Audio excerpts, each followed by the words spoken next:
Guys, magluluto tayo ng may sabaw na guys. May yung saba makerel guys. May kasamang malunggay, alugbati, tanglad, tsaka okra guys. Yan. Yan guys, masarap yan guys. Yan. Saba makerel na may cubes. Paminta.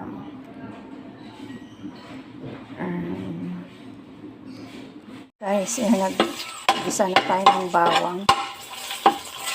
Sinabay ko na yung luya, okra guys, para sabay-sabay na siya maluto. So yun guys, lalagay na natin yung saba.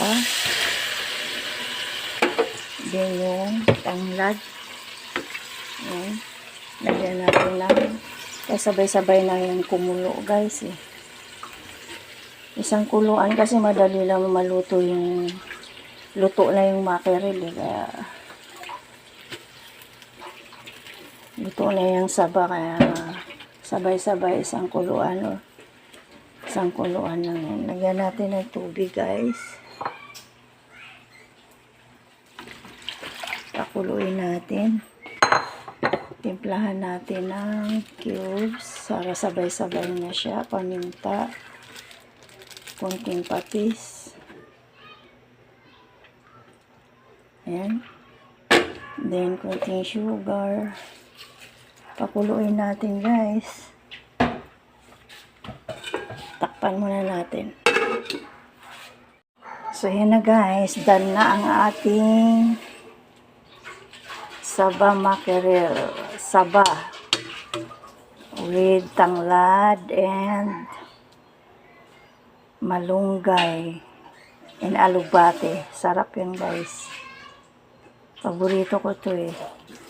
Tas okra. May okra pa pala.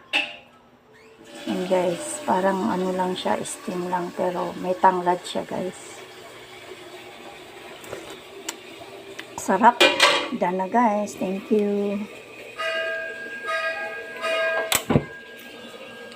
Pwede na yun. Guys, kain na tayo. Happy Wednesday. Kain tayo guys ng ang ulam ko ay yan guys. Saba mackerel guys, and malunggay and okra with tanglad. Sarap nito guys. Paborito ko to guys. Thank you Lord. Sabaw pa lang ulam niya. Paborito ko yung alugbati tsaka malunggay. Okra. Hap.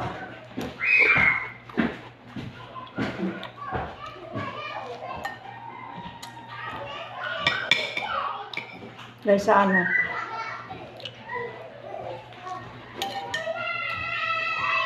Saba mackerel. The best to guys. At least may gulay pa lang. Sarap.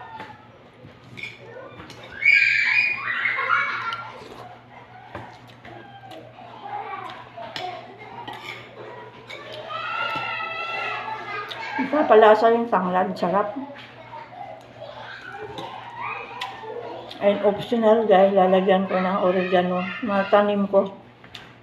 Kasi itong alugbati, tanim ko yan. Dito sa aking paso. Alugbati. Oregano.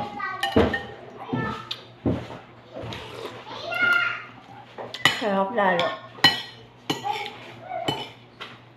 Oregano, gamot din sa ano yan. Sa ubo. Dami niya, no? Ako lang naman ang may gusto na ito. Optional lang. Mister ko hindi gaano dyan.